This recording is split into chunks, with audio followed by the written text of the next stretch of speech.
When it comes to children who die, the Bible speaks with a kind of careful restraint. It does not give long technical explanations, and it does not use fear to motivate people.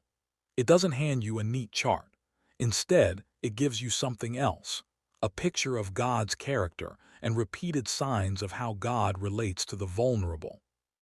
Across Scripture, God is portrayed as especially attentive to those without power, the weak, the poor, the overlooked, and yes, children. Jesus himself treats children as examples of trust rather than as spiritual afterthoughts. He warns adults not to harm them, and he speaks of God's care in ways that consistently move toward protection, not cruelty. There is also a moment in the Old Testament where David loses a child. David grieves deeply, but he does not speak as if hope has been erased forever. His words are not a mathematical proof, but they are revealing.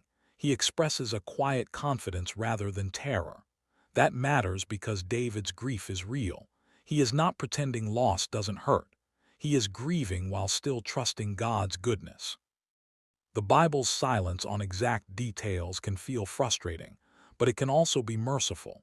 Sometimes detailed speculation creates more fear than faith.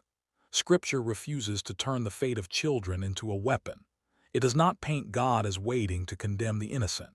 It repeatedly paints God as just and compassionate, and it places ultimate judgment in the hands of the one who sees perfectly. So what can be said responsibly? The Bible does not give a sentence that answers every question, but it consistently shows that God is not careless, not cruel, and not blind to vulnerability.